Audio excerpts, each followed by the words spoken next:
Bismillahirrahmanirrahim. Assalamualaikum warahmatullahi wabarakatuh. Alhamdulillahirabbil alamin. Wassalatu wassalamu ala sayyidina Muhammadin wa ala alihi wa ashabihi ajma'in. Ahibbati at-talabah, ikhwani wa akhwati fillah. Anak-anakku semua, siswa dan siswi kelas 11 ABS Purwokerto. Bagaimana kabarnya antum dan antuna semua? Semoga kalian semua sehat walafiat dan dalam lindungan Allah Azza wa Jal. Ya, lama sekali kita tidak berjumpa. Lama sekali kita tidak bertemu, saling belajar bersama di ABS tercinta ini. Ya, disebabkan karena wabah corona ini yang masih terus berlanjut, ya. Diawali dari sebelum datangnya bulan Ramadan, masuk bulan Ramadan hingga usai di bulan Ramadan ini. Ya, tentunya kangen dan rindu sekali dengan kalian, wallah. Nah, insya Allah Ustadz di sini ya akan mengulas materi yang berkenaan tentang akidah. Ya, karena ternyata ya di pelajaran kita di akidah masih ada beberapa materi yang belum kita pelajari. Nah, setelah Ustadz pelajari, Ustadz amati, ternyata di sini perlu kita pelajari, perlu kita dalami. Karena permasalahan ini bukan permasalahan yang dibilang ringan. Ini banyak dari kaum muslimin yang kurang memahami terkait masalah ini. Ya. Sebelum kita masuk ke sana, pembahasan, ya kita review sejenak saja. Masih ingat atau tidak anak-anakku semua? Terakhir kita belajar akidah. Masih ingat? Ya. Terakhir kita membahas tentang wasailus syirk, yaitu adalah sesuatu yang bisa menjerumuskan ke dalam kesyirikan. Nah, di situ kan sudah dibahas. Ya, pernah kita bahas. Contohnya di situ ada apa? Ada tawasul. Ya. Kemudian di situ ada tabarruk. Ya. Kemudian ada tamimah. Dan yang terakhir ada pembahasan tatoyur. Pembahasan tatoyur sendiri pernah Ustadz bahas ketika kita belajar daring dulu, ya, belajar jarak jauh, ya, terkait masalah tatoyur. Bagi kalian semua yang belum paham apa itu tatoyur, bagi kalian semua yang mungkin lupa pembahasan tatoyur itu seperti apa, ya, kalian bisa lihat ya video dari salah satu teman kalian tentang pembahasan tatoyur yang pernah dibahas di Kurmasi TV. Bisa lihat linknya di sebelah kanan atas atau bisa dilihat di deskripsi bawah ini linknya ya. Itu terkait pembahasan tatoyur. Nah, wasailus syirk, sesuatu yang bisa menjerumuskan ke dalam kesyirikan apa lagi? Sesuatu apa lagi yang bisa menjerumuskan seseorang dalam kesyirikan? Nah, dalam buku kalian bisa lihat ya buku kalian. Ya. Setelah pembahasan tatoyur, di situ ada pembahasan bersumpah kepada selain Allah. Perlu kita pahami bersama bahwa yang namanya sumpah itu merupakan salah satu bentuk pengagungan kepada Allah Azza wa Jal. Ya. Jadi kita selaku hambanya Allah kan kita diwajibkan untuk apa? Mengagungkan ya Allah Azza wa Jal. Dengan cara apa? Dengan ibadah. Nah, salah satu ibadah yang itu merupakan bentuk pengagungan Allah adalah dengan sumpah. Sumpah di sini adalah dengan mengatakan apa? Dengan mengatakan wallahi, atau kalau kita terjemahkan demi Allah. Ya. Jadi sumpah di sini kita definisikan dulu. Sumpah itu artinya adalah menguatkan sesuatu dengan menyebutkan nama Allah atau sifat Allah. Dengan menguatkan, kita membawa nama dari nama-nama Allah. Demi Allah. Ya. Demi bisa menyebutkan asma Allah lainnya. ya, demi Ar-Rahman, ya, demi Ar-Razzaq, demi Al-Ghafur dan lain sebagainya. Sebenarnya kalau dalam pembahasan bahasa Arab itu lebih banyak.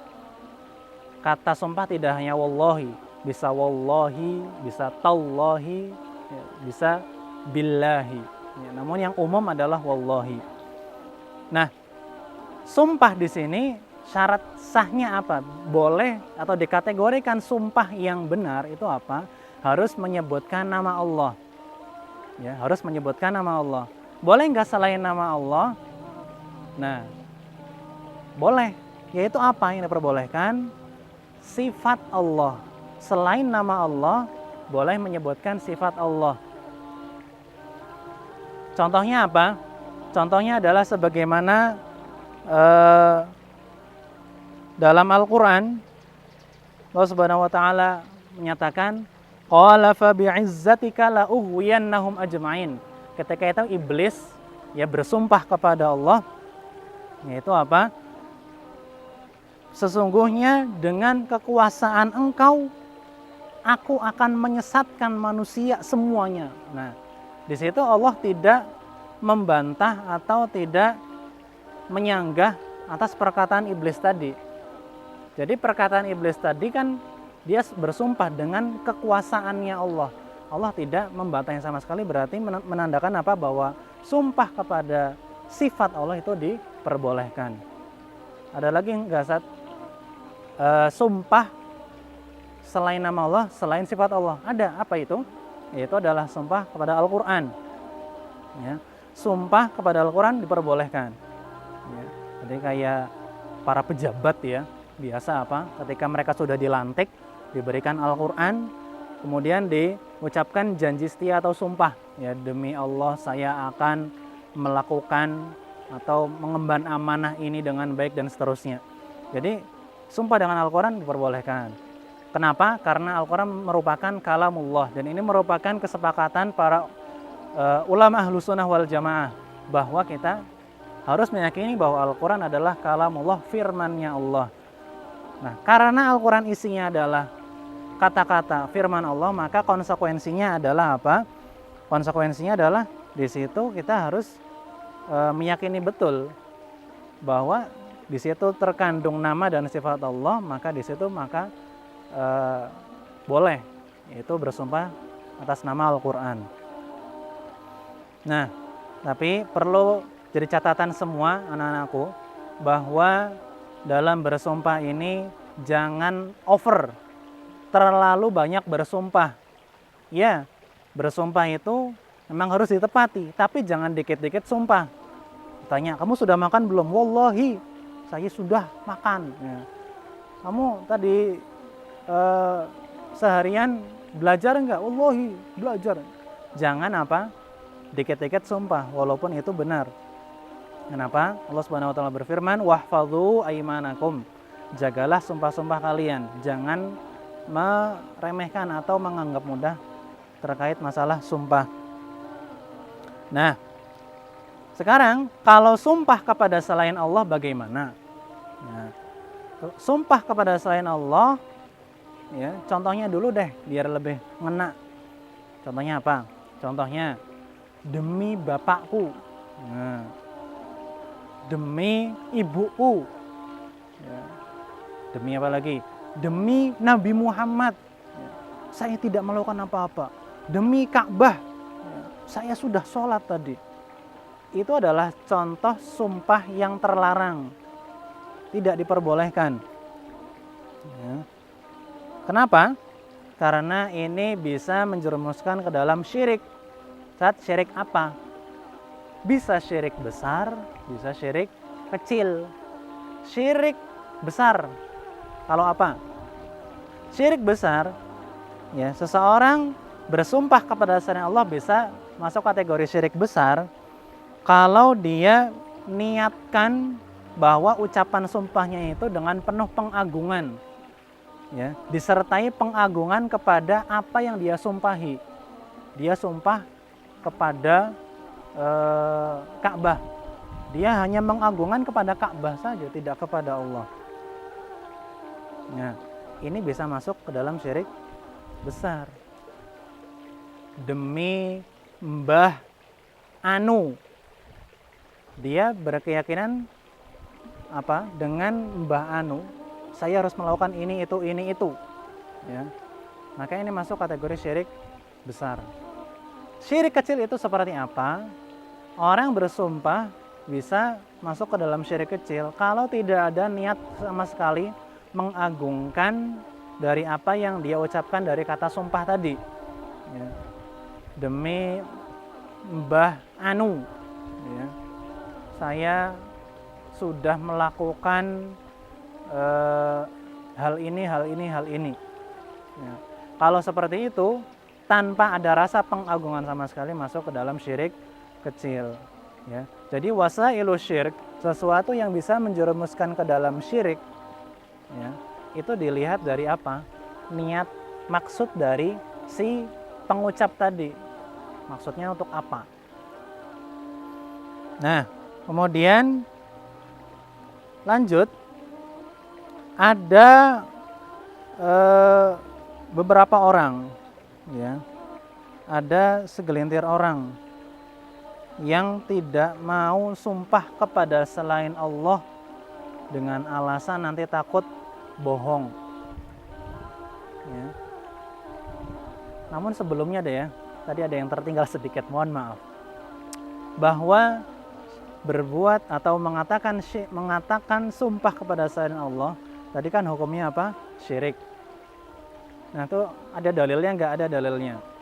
Man halafa bi ghairillahi faqad kafar aw asyrak. Siapa yang bersumpah atas nama selain Allah, maka dia telah melakukan kufur atau berbuat syirik. Setiap kesyirikan, ya, pasti itu kufur. Tapi setiap kufur tapi tidak mesti itu syirik. Di situ bedanya, ya. Nah, kembali ke tadi permasalahan tadi. Jika ada sebagian orang tidak mau sumpah kepada selain Allah, alasannya apa? Takut bohong, takut nggak bisa menepati janjinya, ya. Sumpah demi bapak saya, ya, saya tadi habis makan 2 piring, ya. Ada orang yang sumpah kepada selain Allah karena takut berbohong. Nah, dia menggunakan dalil juga. Dalilnya dalam surat Al-Baqarah ayat 224. Wala taj'alullaha 'urdatan liaymanikum an tabarru wa tattaqu wa tuslihu bainan nas. Jangan engkau jadikan, ya, nama Allah untuk bersumpah, ya, dalam sumpahmu, yang mana itu bisa sebagai penghalang untuk berbuat kebaikan. Orang pengen berbuat baik, tapi dia dengan embel-embel sumpah yang itu kepada selain Allah. Nah, apakah hal itu dibenarkan? Tentu ini tidak dibenarkan, ya.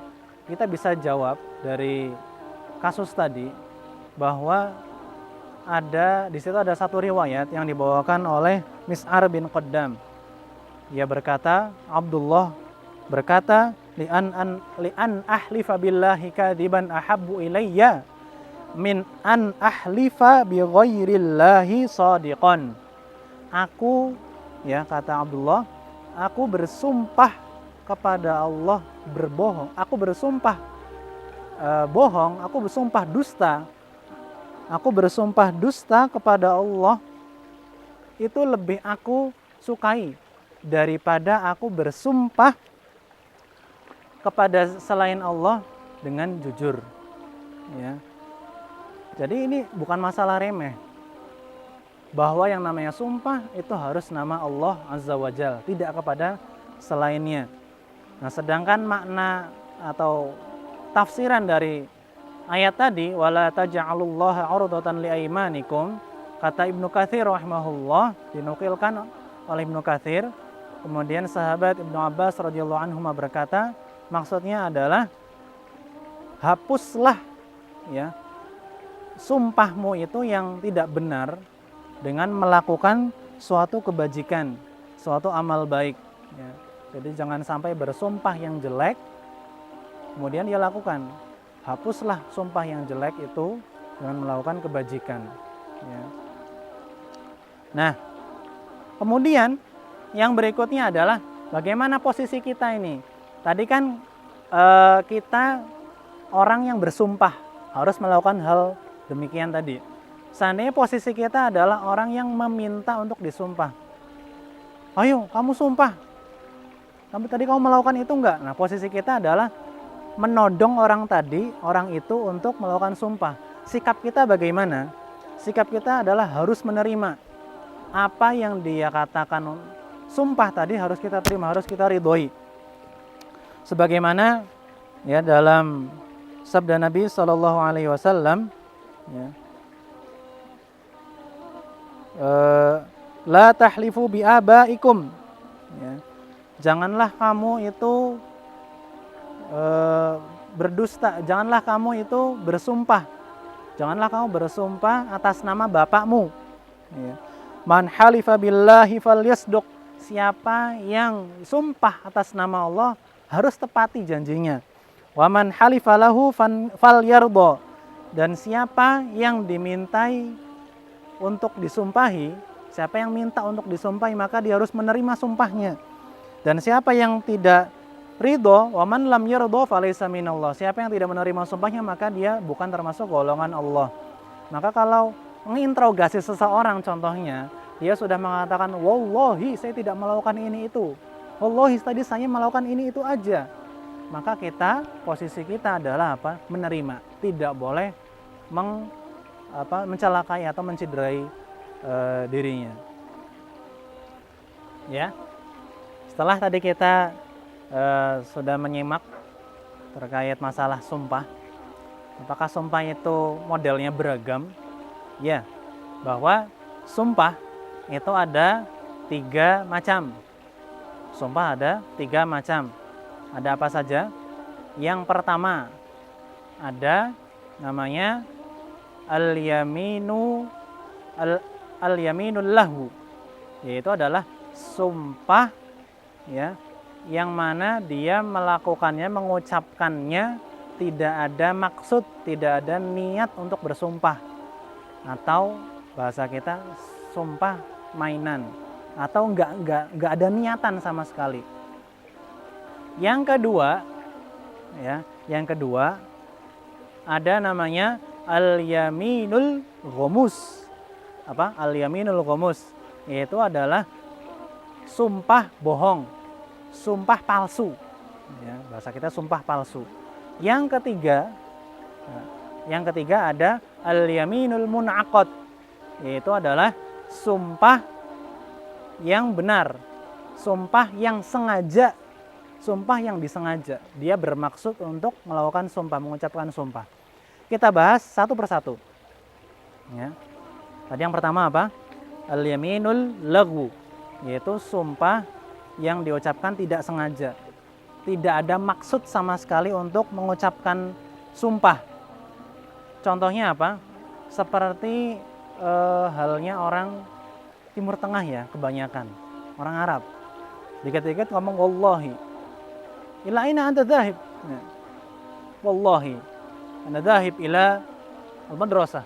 Jadi dikit-dikit wallahi. Lalu syaribta? Wallahi syaribtu. Dikit-dikit wallahi. Nah, hal seperti itu masuk kategori al-lagwu, yaitu adalah sumpah tidak ada niatan untuk bersumpah, nggak ada maksud sama sekali. Nah, hal seperti itu bagaimana? Apakah dia wajib untuk membayar kafaroh? Jawabannya adalah tidak. Ya. Jadi orang yang dikit-dikit wallahi tidak ada maksud untuk bersumpah atas nama Allah. Jadi spontanitas ngucap itu tidak masuk kategori sumpah yang dianggap, kemudian sumpah yang mewajibkan kafaroh. Kafaroh itu apa? Kafaroh itu adalah tebusan yang harus dia bayar kalau dia melanggar. Ya. Dalilnya apa? Dalilnya adalah firman Allah, la yu'akhidukumullahu billagwi fi aimanikum. Allah tuh tidak akan menghukumi seseorang yang melakukan sumpah tidak ada niatan untuk bersumpah. Ya. Itu yang pertama. Yang kedua apa tadi? Al-yaminu al-ghamus, yaitu sumpah palsu. Sumpah palsu di sini maksudnya adalah dia bersumpah atas nama Allah, ya, dan dia maksudkan untuk mengambil hak orang lain. Dia bersumpah atas nama Allah dengan maksud untuk merugikan orang lain, untuk melakukan kecurangan kepada orang lain. Contohnya apa? Contohnya adalah seperti halnya pedagang.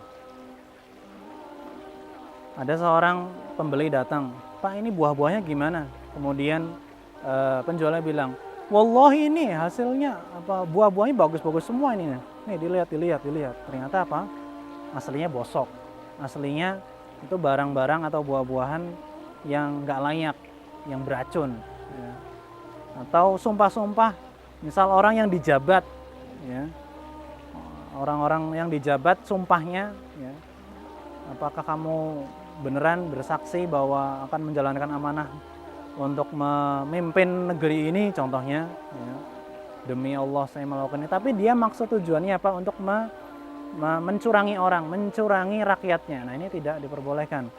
Nah, kategori ini maka dia telah melakukan dosa besar, ya, telah melakukan dosa besar.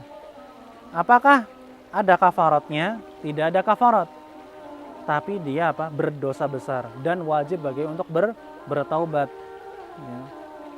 Karena ini sesuai, ya, dalam sabda Nabi SAW bahwa al-kabair, dosa-dosa besar itu ada banyak diantaranya. Ada al-isyraku billah, berbuat syirik, uququl walidain, durhaka kepada orang tua, qatlun nafs, membunuh, ya. Kemudian yang keempat wal yaminul ghamus, yaitu adalah apa? Bersumpah palsu, ya, sumpah dusta. Ini masuk kategori dosa besar. Apalagi ancamannya apa? Allah tidak akan mengajak bicaranya nanti di yaumul qiyamah, ya. Salasun la yukallimuhumullah wa la yanzuru ilaihim wa la yuzakkihim wa lahum adzabun alim. Ada 3 orang, ya, yang Allah tidak akan ngajak bicara. Allah tidak akan mensucikan dirinya dan baginya adalah azab yang pedih. Nah, diantaranya apa? Orang yang melakukan sumpah palsu untuk mengambil satu hak yang mana itu bukan hak miliknya. Yang ketiga apa tadi? Macam dari sumpah adalah al-yaminul munaqad, sumpah yang sengaja. Maksudnya apa? Sumpah sengaja ini adalah dia ada maksud dan tujuan sebagai penguat dari apa yang dia lakukan atau dari meninggalkan sesuatu, ya. Wallahi saya akan sholat duha, ya, selama 3 hari ini, 3 hari ke depan. Wallahi saya nggak mencuri apa-apa. Jadi al-yaminul munaqad ini yang sengaja, benar-benar ada maksud, ya. Nah, kalau sumpahnya ini mengandung hal yang baik, positif, maka harus dia lakukan, ya, harus dia penuhi, ya. Wallahi saya mau baca buku lah hari ini, harus dia penuhi. Kalau dia tidak penuhi alias dia langgar, maka harus apa? Membayar kafaroh, ya. Kafarohnya apa? Kafarohnya nanti akan kita bahas di nanti akhir, ya. Nah, jadi tolak ukurnya adalah pada niat. Ketiga jenis tadi tolak ukurnya adalah pada niat, bukan dari lafal. Lafal boleh sama, wallahi semua, tapi niat yang membedakan, jadinya apa? Jadinya berbeda hukumnya. Nah, kemudian dari sumpah munaqad ini ada 2 kondisi, ya. Ada 2 kondisi yang mana ini tidak perlu bayar kafaroh kalau dia tidak melakukannya. Kapan kondisinya? Yang pertama yaitu ketika dia dalam keadaan lupa. Maksudnya gimana? Contoh kayak tadi, wallahi hari ini saya akan baca buku contohnya 10 lembar. ternyata apa? Dia lupa sama sekali, belum baca buku di hari itu. Maka dia tidak perlu membayar kafaroh. Ya, tidak perlu membayar kafaroh. Kondisi kedua, ketika dia mengucapkan ditambahkan kata insya Allah. Contohnya gimana? Wallahi saya akan baca buku selama sebanyak 10 lembar di hari ini insya Allah. Ternyata dia tidak melakukan, entah dengan sebab apa, maka itu tidak perlu dia membayar kafarat. Nah, kemudian ketika dalam bersumpah tadi ada sesuatu yang lebih baik dari apa yang dia sudah sumpahi sebelumnya, maka dia harus meninggalkan apa yang dia sumpahi tadi dan dia melakukan hal yang lebih baik tadi. Contoh gini, contoh. Kalian di sini kan sering menghafal Al-Quran, hifdzul Quran. Kemudian ada salah satu di antara kalian yang bersumpah, wallahi di kelas 11 ini target saya adalah 10 juz. Ya, target saya adalah 10 juz. Ternyata apa? Belum genap kelas 11 kalian sudah mencapai 10 juz. Ya, belum genap kalian kelas 11 ini sudah mencapai 10 juz. Nah, lebih baik kalian sudahi atau tambah. Kan yang lebih baik apa? Menambah. Karena ada hal yang lebih baik di situ. Ya. Maka apa? Sumpahnya tadi kalian sudahi, kemudian apa? Datangi. Kalian lakukan yang lebih baik, menambah hafalannya menjadi 20 juz hingga 30 juz.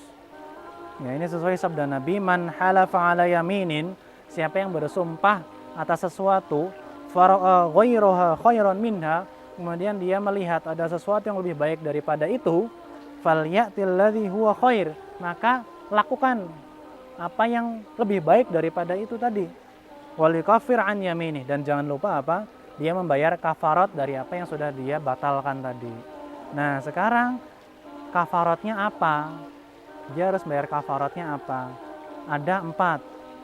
Apa itu? Yang pertama adalah fakafaratuhu it'amu 'asharati masakin.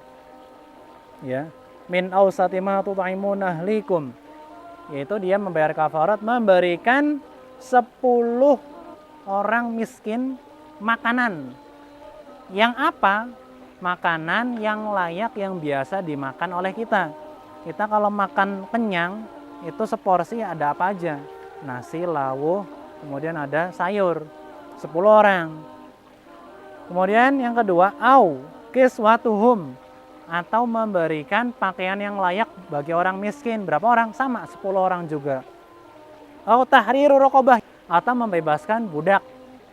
Ini pilihan.